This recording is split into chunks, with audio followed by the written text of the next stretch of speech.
Recording in જરૂર વગરના પરિગ્રહોથી લૂંટાડી વૃત્તિ બહેકે મોજ કરતા શોખ વધે ત્યાં થાય હડકવા શ્વાનની પેઠે જડાયું દેખી ચિત્ત ચસકે નહીં મળતા મન વળી ફટકે જેણે જેમાં સુખ મન માન્યું વચ્ચે કો આવ્યું તો ખટકે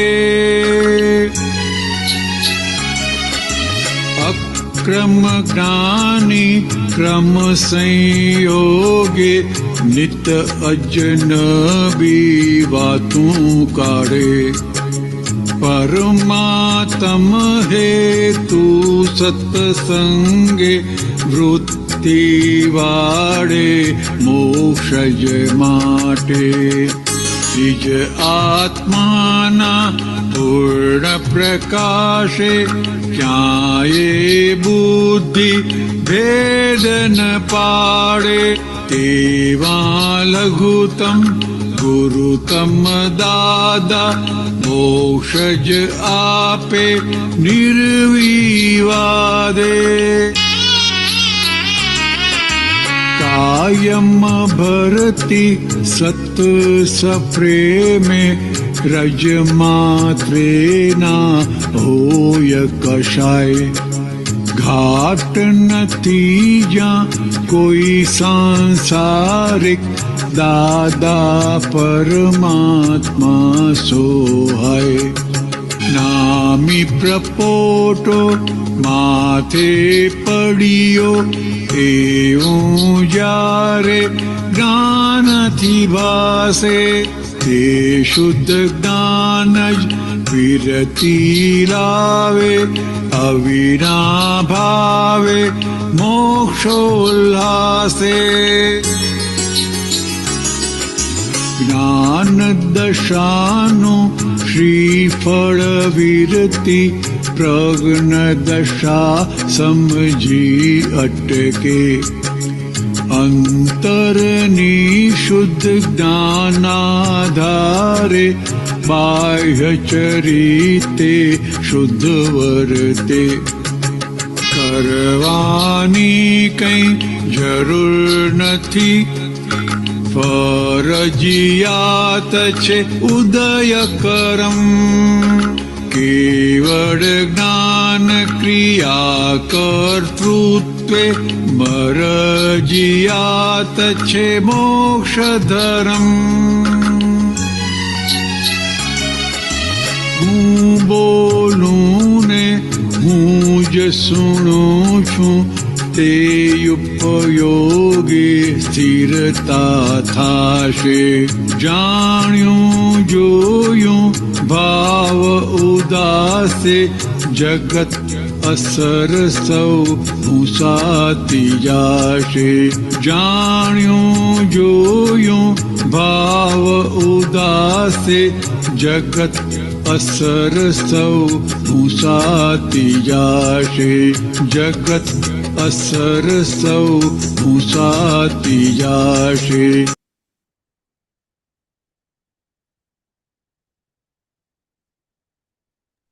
જય સચિદાન. ડોક્ટર સાહેબ, આ પદનો સેકન્ડ પાર્ટ છે. આગળ આપણે ફર્સ્ટ પાર્ટ લીધેલો, એટલે થોડો બ્રીફમાં તમે પ્રકાશ પાડો. આની પર વાત તો થઈ છે, પણ ફરી કરીએ, કશો વાંધો નહીં. કે પરિગ્રહ, મૂળ પરિગ્રહ એ મારું, એને પરિગ્રહ કહ્યો હતો. અહીંયા જે પરિગ્રહની વાત કરે છે એ રિલેટિવ પરિગ્રહની વાત છે, કે આવશ્યક અને એક્સેસ, અનાવશ્યક એવું જ્ઞાની પુરુષે કહ્યું. આવશ્યક એટલે દેહ, મન, બુદ્ધિ, દેહને જેટલી મૂળભૂત જરૂરિયાત છે એ સિવાયનું બાકીનું જે અત્યારે જુઓ તો મોટા મોટા ફ્લેટો કરે ને આ લગાડે ને તે લગાડે ને, એક ગાડી હોય તો મોટી ગાડી લાવે ને એનાથી મોટી લાવે ને, તો કે છે કે એનાથી આ વૃત્તિઓ, ચિત્ત વૃત્તિ બધી બહેકેઈ જાય છે. શું જાય છે? અને પેલું હડકાયું કૂતરું અહીં દોડે, તહીં દોડે, તહીં દોડે, તહીં દોડે, એવી રીતે આ વૃત્તિઓ અંદર જે ચિત્તવૃત્તિઓ છે એ બધું વિખરાઈ ગઈ છે. એવું એટલે કે છે કે ઇવન મહાત્માઓને પણ શુદ્ધાત્મા પદ મળ્યું છે, ચિત્ત શુદ્ધમાં સ્થિર થયું છે, છતાં પણ આ પ્રકૃતિમાં જો કંઈક થોડો ઘણો માલ આવો ભરેલો હોય તો એને જોવા જેવો ખરો. કારણ કે નહીં તો દોડાય દોડાય કરે, વૃત્તિઓ બહાર દોડ દોડ કરે, ભલે ડિસ્ચાર્જ વૃત્તિઓ દોડે. પછી કે છે જાજુ દેખી ચિત્ત ચસકે. પુણ્યના જે પ્રકાર છે એમાં બે પ્રકાર છે, પુણ્યાનું બંધી પુણ્ય અને પાપાનું બંધી પુણ્ય. આજનું ઘણું બધું પુણ્ય આવું છે કે ચિત્તને ચસ્કો ચડાવે, એટલે કે ચસ્કે એટલે ઠેકાણું નહીં ચિત્તનું. નહીં મળતા મન વળી ફટકે. એમાં પાછું જો કઈ વચ્ચે અંતરાય આવ્યો તો મન ફટકે કે છે. જેણે જેમાં સુખ મન માન્યું. દરેક જીવ રિલેટિવમાં પોતપોતાની સુખની માન્યતા પ્રમાણે ફરી રહ્યો છે. એમાં જો કઈ વચ્ચે કોઈ આવ્યું નિમિત્ત કે અંતરાય તો એના પરિણામ બગડ્યા વિના રહેતા નથી. પણ આ બધામાં જે અક્રમ જ્ઞાન છે, અક્રમ જ્ઞાની છે, એની નિરંતર અદ્ભુત સત્સંગની વાતો, જ્ઞાનની વાતો, સત્સંગનું અજવાળું એવું થાય બહાર આવી રહ્યું, એટલે બહાર આવી રહ્યું છે. તો કે પરમાત્મા હેતુ સત્સંગ, એમ પોતાના શુદ્ધાત્માને પરમાત્મા બનાવનારો સત્સંગ આ બધી વૃત્તિઓને અંદર વાળી અને મોક્ષ ભણી લઈ જઈ રહ્યો છે. અને આગળ એમને કહ્યું કે ભાઈ નિજાત્માના પૂર્ણ પ્રકાશ એટલે બુદ્ધિ ભેદ ન પાડે. દાદા ભગવાનનું જે પદ છે તો કે છે કે જ્ઞાનથી જ જુએ છે, ક્યાંય ભેદ પડતો નથી. અને કાયમ ભરતી સતપ્રેમે, તો કે સતપ્રેમ, શુદ્ધ પ્રેમ એ કેવો છે તો કે અવધઘટ. એમાં કશાય ભાવ બિલકુલ ના હોય, રિલેટિવની અસર ના હોય, જ્યાં ઘાટ નથી, જ્યાં કઈ સંસારિક. એવો એ દાદા ભગવાન નો બહારનો વ્યક્ત પરમાત્મા પ્રેમ એ સોહાય એટલે કે શોભે છે.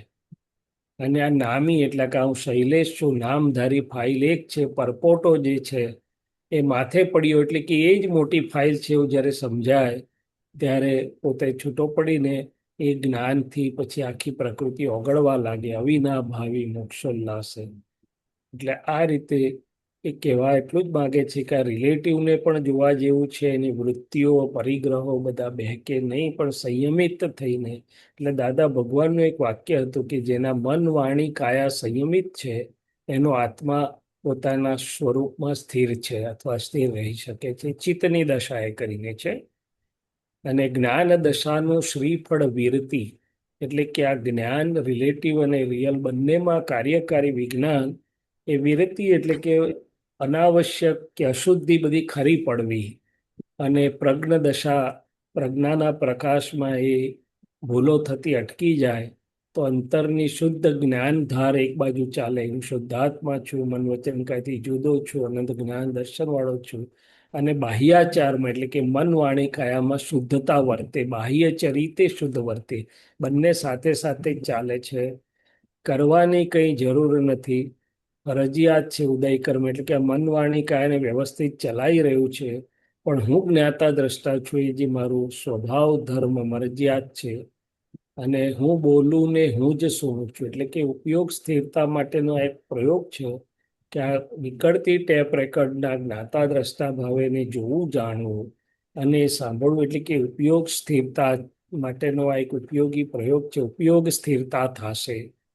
જાણ્યું જોયું ભાવ ઉદાસે, જગત અસર સૌ ભૂસાતી જશે. જગતની અસરો તો કે બહાર ચાલી રહ્યું છે ને આ અંદર અંતસ્કરણમાં અસરો ઊભી થાય છે બધી.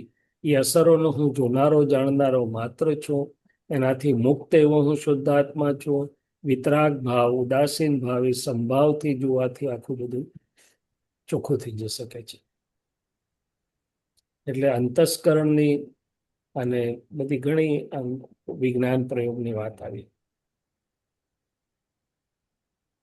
જય સચ્ચિદાનંદ. હરે કૃષ્ણ.